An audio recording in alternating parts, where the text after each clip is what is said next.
Réinventer l'éducation. Learning World, en association avec WISE, une initiative de Qatar Foundation. Les chiffres du tout dernier rapport de l'UNESCO consacré à l'éducation pour tous sont alarmants. Seuls 50% des pays signataires ont généralisé l'enseignement primaire sur leur territoire. Les filles et les minorités restent encore et toujours les plus mal loties. Explication. En 2000, plus de 160 pays réunis à Dakar se sont fixés 6 objectifs prioritaires en matière d'éducation pour tous. Malgré des améliorations notables, de nombreux États ont peu à peu abandonné ces objectifs. Le directeur chargé de ce rapport fait le point pour nous. 15 ans se sont écoulés depuis la tenue du Forum mondial sur l'éducation de Dakar au Sénégal et l'adoption d'un cadre d'action pour une éducation pour tous. Pour évaluer les progrès accomplis, l'UNESCO réalise depuis des rapports de suivi dont le dernier vient de paraître. Au début, la plupart des États signataires ont joué le jeu avec application avant de baisser les bras. Aujourd'hui, seul un tiers d'entre eux a rempli l'ensemble des 6 objectifs fixés en 2000. Nous avons rencontré le directeur chargé de ce rapport.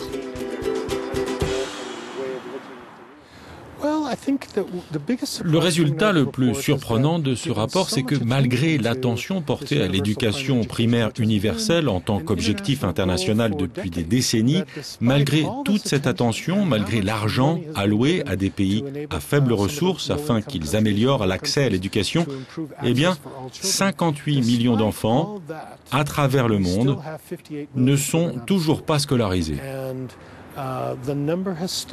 Ce chiffre stagne en dépit des progrès réalisés au cours des 8 premières années après Dakar. Ces derniers temps, les progrès ont été minimes et cela n'est pas de bon augure pour l'avenir. Dans quel pays en particulier la situation s'est-elle vraiment aggravée? Y a-t-il de mauvaises surprises?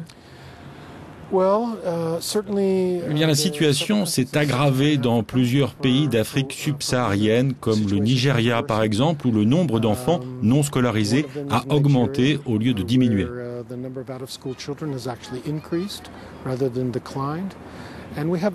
Et la même chose s'est produite dans certaines régions du monde arabe, en proie à des conflits graves.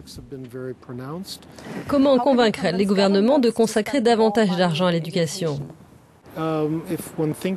Si l'on raisonne d'un point de vue financier, ne pas éduquer les enfants a un coût.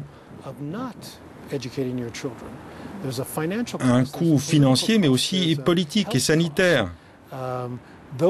Ces enfants qui ne vont pas à l'école deviennent des adultes illettrés, ce qui a des répercussions en matière de santé, notamment en matière de survie à l'accouchement des mères, de résistance des enfants aux maladies infectieuses,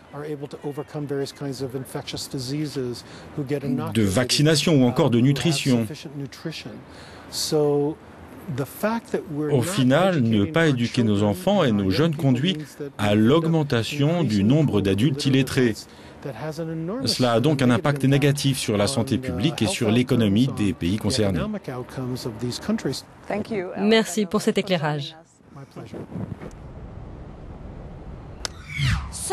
S'il reste encore beaucoup à faire, certains pays ont déjà fait des progrès significatifs, à commencer par l'Inde.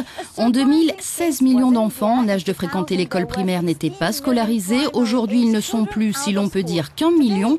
Alors, comment l'Inde a-t-elle fait? Balayer des préjugés souvent tenaces. Après le forum de Dakar en 2000, l'Inde s'est attelée à faire évoluer les mentalités concernant l'éducation, comme ici, dans ce village situé à 80 km au sud de la capitale New Delhi. Objectif, faire comprendre aux parents et plus largement à l'ensemble de la communauté l'importance d'envoyer les enfants, garçons et filles sans distinction, à l'école.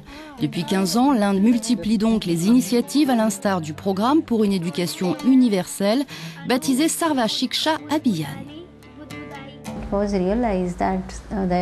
On a constaté que le taux de scolarisation n'était pas bon. Idem pour le taux de rétention scolaire, c'est-à-dire la faculté des établissements à retenir les élèves. Le taux d'alphabétisation non plus n'était pas satisfaisant. Pour remédier au problème, l'État indien a lancé une vaste campagne de sensibilisation, n'hésitant pas à recruter pour l'occasion des stars de Bollywood afin d'inciter les parents à scolariser leurs enfants.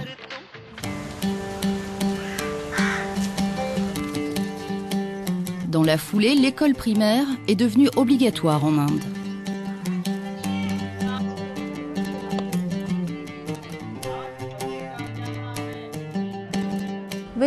Grâce à l'introduction du programme Sarva Shiksha Abhiyan, le taux de scolarisation avoisine maintenant les 100%, en tout cas au primaire.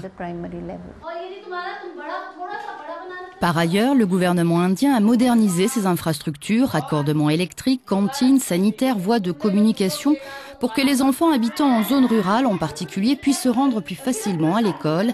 Il a aussi engagé davantage de professeurs femmes et fourni gratuitement les manuels scolaires.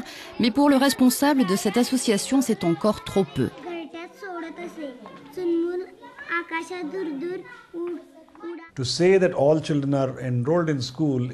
Dire que tous les enfants sont désormais scolarisés est une chose, mais dire qu'ils viennent à l'école régulièrement, tous les jours, en est une autre.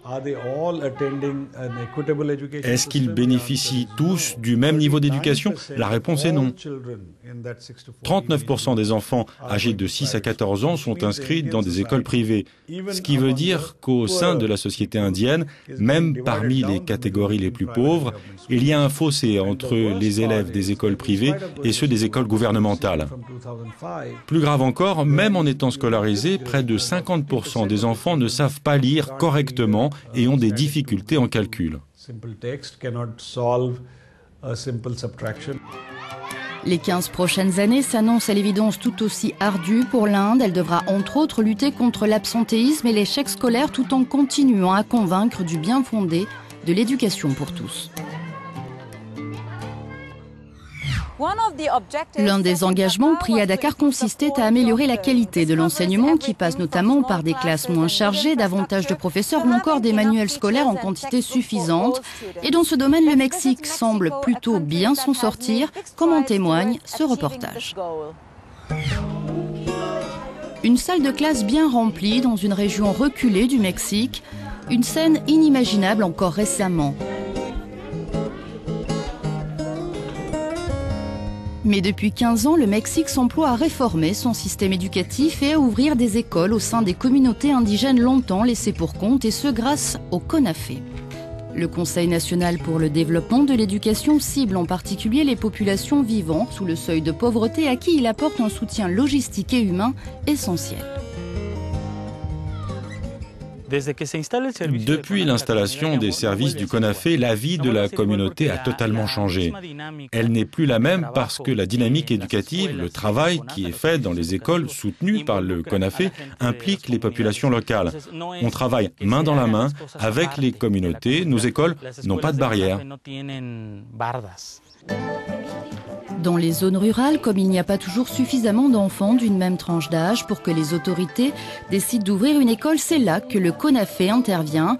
Peu importe le nombre d'élèves potentiels au départ, il s'arrange pour trouver un local ainsi qu'un enseignant volontaire pour faire la classe. Une formule qui semble porter ses fruits. Généralement jeunes et très motivés, ces enseignants volontaires s'intègrent apparemment facilement au sein de leur nouvelle communauté qu'ils sont bien décidés à faire bouger. Notre objectif est de faire en sorte que ces personnes, ces enfants, fassent quelque chose de leur vie, qu'ils apprennent, sans parler forcément de quitter leur communauté, mais qu'ils découvrent de nouvelles choses, qu'ils apprennent. Le savoir est un élément fondamental et central de l'éducation que nous leur apportons. Au Mexique, à peine 70% des communautés indigènes ont accès à l'éducation et affichent traditionnellement le taux d'abandon scolaire le plus élevé du pays. Depuis 2003, le taux de scolarisation des jeunes de 15 ans a augmenté de 12% au niveau national. Et ici, comme dans beaucoup d'autres régions rurales, l'absentéisme est quasi nul. Les parents sont convaincus que l'avenir de leurs enfants se joue à l'école et nulle part ailleurs. Ils sont donc très demandeurs et accueillent les professeurs volontaires envoyés par le CONAFE à bras ouverts.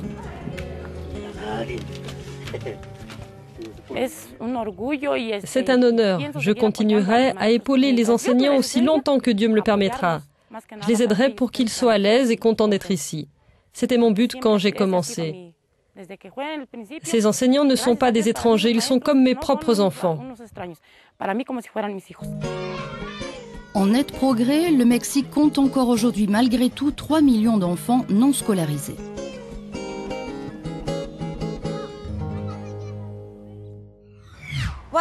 Quelles leçons tirer du rapport sur l'éducation pour tous et quels objectifs éducatifs devrait-on fixer pour les 15 ans à venir?